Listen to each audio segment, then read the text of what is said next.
Salam alaikum et bienvenue. Aujourd'hui, cette vidéo est pour vous les retraités, en Algérie comme en France. Pour vous qui avez travaillé toute une vie ici ou là-bas et qui vous posez 1000 questions sur votre pension, vos droits, votre argent, parce que beaucoup de choses ont changé en 2026 et personne ne vous les explique clairement. Les pensions ont augmenté, de nouvelles démarches sont apparues et pour ceux qui ont travaillé en France, il y a des droits que vous ignorez peut-être et qui pourraient changer votre vie. Dans cette vidéo, 4 grands chapitres. D'abord, la revalorisation des pensions en Algérie en 2026, les montants exacts et qui touchent combien. Ensuite, la révolution numérique de la Caisse nationale des retraites qui va vous éviter des déplacements pénibles. Puis, et c'est capital, la retraite des Algériens qui ont travaillé en France, vos droits, votre pension, comment la toucher au pays, et enfin, les nouveaux avantages accordés aux retraités sur le train, le crédit, les assurances. Et restez jusqu'au bout, parce qu'en partie 3, je vais vous expliquer comment toucher votre retraite française tout en vivant en Algérie, une information que beaucoup ignorent. C'est parti. Partie 1. La revalorisation des pensions 2026, les montants exacts. Commençons par la nouvelle qui a réjoui des millions de familles algériennes cette année, l'augmentation des pensions de retraite. En application des instructions du président de la République, la Caisse nationale des retraites, la CNR, a procédé à une revalorisation des pensions et allocations de retraite. Et cette mesure concerne un nombre impressionnant de personnes, plus de 3,5 millions de bénéficiaires répartis sur tout le territoire national. 3,5 millions de retraités, c'est considérable. Voyons maintenant les montants exacts, car c'est ce qui vous intéresse le plus. La hausse comporte 2 niveaux, selon le montant de votre pension. Premier niveau, les retraités qui perçoivent 20 000 dinars, ou moins par mois, bénéficient d'une augmentation de 10%. 10% pour les petites pensions. C'est un choix social clair, aider en priorité les plus modestes. Deuxième niveau, les retraités dont la pension dépasse 20 000 dinars reçoivent une revalorisation de 5%. 5% pour les pensions plus élevées. En moyenne, cette revalorisation représente une hausse d'environ 1900 dinars par mois. Cela peut paraître modeste, mais pour beaucoup de familles, chaque dinar compte, surtout en cette période de hausse des prix. Et il faut souligner l'effort financier de l'État. Cette revalorisation a coûté à la Caisse nationale des retraites plus de 88 milliards de dinars. 88 milliards. Pour bien mesurer, sachez que la CNR verse chaque mois environ 162 milliards de dinars de pension à l'ensemble des retraités. Ce sont des sommes colossales qui montrent l'ampleur de l'engagement de l'État envers ses aînés. Un point important sur le calendrier. Le versement de ces pensions revalorisées a débuté dès la première semaine de mai 2026. Et il y a eu un geste particulier. Les pouvoirs publics ont décidé d'avancer le paiement de cette échéance pour des considérations sociales, notamment à l'approche des fêtes de l'Aïd. Une attention qui a permis aux retraités de passer la fête avec un peu plus de moyens. Maintenant, je dois clarifier un point qui a semé la confusion, car beaucoup de retraités se sont posé la question, et certains se sont même plaints sur les réseaux sociaux, la question de la rétroactivité. Certains retraités pensaient que l'augmentation serait versée avec un rappel depuis janvier 2026. Le directeur général de la CNR a clarifié les choses. Il n'a jamais été question d'appliquer cette mesure avec effet rétroactif depuis janvier. La revalorisation des pensions s'applique à partir de mai. En revanche, l'effet rétroactif depuis janvier concernait une autre mesure, la valorisation du salaire national minimum garanti, le SNMG, passé à 24 000 dinars au 1er janvier 2026. Et cela nous amène à un point technique mais important. Depuis 2023, la pension de retraite minimale est alignée sur le SNMG. Donc, avec le SNMG passé à 24 000 dinars, la pension minimale suit. Quant aux allocations de retraite minimales, elles sont fixées à 75% du SNMG, soit 10 à 8 000 dinars. Voilà pour les chiffres. Retenez l'essentiel, 10% d'augmentation pour les pensions de 20 000 dinars et moins, 5% au-dessus pour 3,5 millions de bénéficiaires versés depuis mai Mais toucher sa pension, c'est une chose. Encore faut-il pouvoir accomplir toutes les démarches administratives. Ces fameux papiers qui, pour beaucoup de retraités âgés, sont un vrai calvaire. Et justement, sur ce point, une petite révolution est en train de se produire à la CNR. C'est ce que je vais vous expliquer maintenant. Partie 2, la révolution numérique de la CNR, fini les déplacements pénibles. Passons donc à une transformation qui va changer la vie quotidienne des retraités algériens. La numérisation des services de la Caisse nationale des retraites. Car il faut le dire, pendant des années, être retraité en Algérie signifiait aussi affronter la paperasse. Les déplacements au guichet, les files d'attente, les documents à fournir en personne, et parmi ces corvées, la plus pénible était sans doute le certificat de vie. Expliquons ce qu'est le certificat de vie pour ceux qui ne connaissent pas. C'est un document que le retraité devait fournir régulièrement pour prouver qu'il était toujours en vie, afin de continuer à percevoir sa pension. Cela obligeait des personnes âgées, parfois malades, parfois à mobilité réduite, à se déplacer jusqu'aux administrations, à faire la queue, pour simplement prouver qu'elles étaient vivantes. Une démarche humiliante et épuisante pour nos aînés. Eh bien, bonne nouvelle, cela change grâce à la technologie. La CNR a développé une application mobile, appelée Takaoudi, qui révolutionne les procédures. Grâce à la reconnaissance faciale, le retraité peut désormais valider son certificat de vie ou ses documents de situation matrimoniale directement depuis son domicile. Vous entendez bien, depuis votre domicile, avec votre téléphone. Fini les déplacements pénibles. La reconnaissance faciale confirme votre identité et votre existence, sans que vous ayez à bouger de chez vous. C'est une avancée considérable pour la dignité de nos aînés.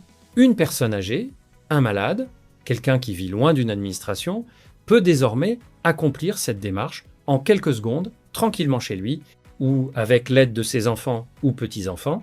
L'application Takaoudi permet aussi d'autres choses. Vous pouvez consulter le montant de votre pension et de votre augmentation. Vous pouvez accéder à votre espace personnel.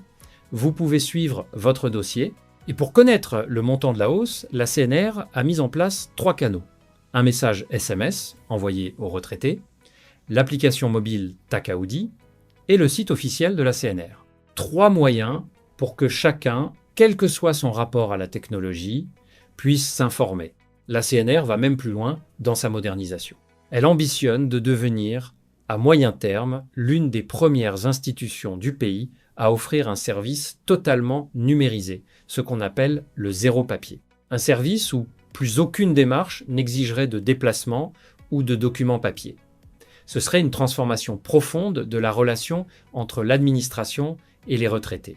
Et l'accompagnement commence même avant la retraite. Via un compte personnel, les futurs retraités, ceux qui travaillent encore, peuvent suivre leur parcours professionnel à distance, vérifier que toutes leurs années de cotisation sont bien enregistrées et s'assurer que leur dossier est en règle. C'est très important, cela évite les mauvaises surprises au moment du départ à la retraite. Je vous conseille vivement, si vous approchez de la retraite, de vérifier dès maintenant que toutes vos années de travail sont bien comptabilisées. Alors, soyons honnêtes et nuancés, cette numérisation est une excellente chose, mais elle pose aussi une question, celle des retraités qui ne maîtrisent pas les outils numériques. Beaucoup de personnes âgées n'ont pas de smartphone ou ne savent pas s'en servir. Il ne faudrait pas que la numérisation exclue ceux qui en ont le plus besoin. C'est pourquoi il est essentiel que les canaux traditionnels, les guichets, l'aide humaine soient maintenus en parallèle et que les familles accompagnent leurs aînés dans ces démarches. La technologie doit être un outil au service des gens, pas une nouvelle barrière. Mais globalement, la direction est excellente. Rendre la vie administrative plus simple pour nos aînés, leur épargner les déplacements et les files d'attente, c'est une marque de respect envers ceux qui ont construit ce pays. Maintenant, j'arrive à la partie que beaucoup d'entre vous attendent, vous qui nous regardez depuis la France, ou vous qui avez un père, un oncle, un grand-père qui a travaillé là-bas, la retraite des Algériens qui ont travaillé en France. Vos droits, votre pension et comment la toucher. C'est un sujet crucial et je vais tout vous expliquer. Partie 3, la retraite des Algériens de France, vos droits expliqués. Voici donc le sujet que je vous ai promis et il concerne des centaines de milliers de personnes. La retraite des Algériens qui ont travaillé en France Des générations d'Algériens sont partis travailler en France, dans les usines, le bâtiment, les mines, les services. Ils ont cotisé parfois pendant des décennies. Et aujourd'hui, à l'heure de la retraite, une question se pose: quels sont leurs droits? Peuvent-ils toucher leur pension française tout en vivant en Algérie? La réponse est oui, et je vais vous expliquer comment. Le fondement de tout, c'est un texte que vous devez connaître, la Convention générale de sécurité sociale franco-algérienne, signée le 1er octobre 1980. Cette convention est capitale. Elle garantit le versement de votre pension française, même si vous résidez en Algérie. Autrement dit, si vous avez travaillé et cotisé en France, vous avez droit à votre pension française et vous pouvez la percevoir en vivant au pays. C'est un droit garanti par un accord entre les deux États. Personne ne peut vous en priver. Comment cela fonctionne concrètement? Si vous avez travaillé en France et que vous voulez faire valoir vos droits à la retraite, vous devez contacter la caisse de retraite française, la CARSAT ou la CNAV. Il est essentiel de préparer tous les documents attestant vos périodes de travail, les contrats, les bulletins de salaire, les attestations d'employeurs. Gardez précieusement tous ces papiers, car ils sont la preuve de vos années de cotisation. Beaucoup de retraités perdent de l'argent simplement parce qu'ils n'ont pas conservé leurs preuves de travail. Et voici un point très important, souvent méconnu. Si vous avez travaillé à la fois en Algérie et en France, les deux périodes peuvent être prises en compte. Vous pouvez percevoir une pension algérienne pour vos années de travail en Algérie et une pension française pour vos années en France. Les deux ne s'annulent pas, elles s'additionnent. Si vous résidez en France et voulez récupérer une pension algérienne pour votre travail passé en Algérie, vous contactez votre caisse française qui transmettra votre demande à la CNR algérienne. Parlons maintenant d'une démarche que tout retraité de France vivant en Algérie doit connaître: le certificat de vie. Pour continuer à percevoir votre pension française en Algérie, vous devez fournir chaque année un certificat de vie et informer votre caisse de votre adresse en Algérie. C'est une obligation annuelle. Ne l'oubliez pas, car un certificat de vie non fourni peut entraîner la suspension du versement de votre pension. Bonne nouvelle sur ce point, depuis 2024 et 2025, la CNR a mis à disposition une plateforme numérique appelée Reval, qui permet aux pensionnés résidant à l'étranger de consulter leur situation, de faire leur déclaration annuelle et de suivre leurs droits sans devoir se déplacer. La dématérialisation facilite donc aussi la vie des retraités de la diaspora. Un mot sur la santé, car c'est essentiel à la retraite. Grâce à la Convention de 1980, si vous percevez une pension de retraite d'un régime français et que vous vous installez en Algérie, vous pouvez bénéficier d'une couverture d'assurance maladie sur le territoire algérien via la CNAS. Vous devez pour cela contacter les services de la CNAS de votre lieu de résidence en Algérie. Vos soins, et ceux de vos ayants droit vivant avec vous, peuvent être pris en charge. C'est une sécurité précieuse pour vos vieux jours. Abordons aussi la question des impôts, car elle est importante et souvent source de confusion. La convention fiscale franco-algérienne évite la double imposition. Vous ne payez pas deux fois l'impôt sur la même pension, mais les règles dépendent de votre nationalité et du type de pension. Point clé, si vous êtes franco-algérien avec la double nationalité et que vous percevez une pension de la fonction publique française, elle reste imposable en France, même si vous vivez en Algérie. En revanche, les pensions du régime général, comme la CNAV ou l'Agirc-Arrco, sont considérées comme des pensions privées avec des règles spécifiques. Ces questions sont techniques et je vous conseille de vous renseigner précisément auprès des caisses concernées selon votre situation personnelle. Enfin, un mot pour les retraités algériens en France, dont la pension est faible. Il existe en France l'allocation de solidarité aux personnes âgées, l'ASPA, qui garantit un revenu minimum aux personnes âgées résidant en France. Elle constitue un complément important pour ceux qui ont de petites pensions. Renseignez-vous sur vos droits, car beaucoup de personnes éligibles ne la demandent pas par méconnaissance. Ce que je veux que vous reteniez de cette partie, c'est ceci. Vous avez des droits. Ces droits sont garantis par des accords entre la France et l'Algérie. Ne les laissez pas de côté par ignorance ou par découragement face aux démarches. Renseignez-vous, conservez vos documents faites valoir ce qui vous revient. Vous avez travaillé pour cela toute votre vie. Cette retraite, vous l'avez méritée. Et vos enfants, qui nous regardent, peuvent vous aider dans ces démarches. Partie 4. Les nouveaux avantages pour les retraités, train, crédit, assurance. Pour ce 4e et dernier chapitre, terminons par une série de bonnes nouvelles concrètes, car la CNR ne se limite plus à verser les pensions. Elle cherche désormais à améliorer globalement le pouvoir d'achat et le quotidien des retraités à travers plusieurs partenariats. Le directeur général de la CNR a été clair sur ce point, la Caisse ne veut plus se contenter d'être un simple organisme payeur. Elle veut devenir un véritable acteur de la promotion du niveau de vie et du bien-être des aînés. Et pour cela, elle a noué plusieurs accords stratégiques que je veux vous présenter, car ils peuvent vous faire économiser de l'argent. Premier avantage, le train.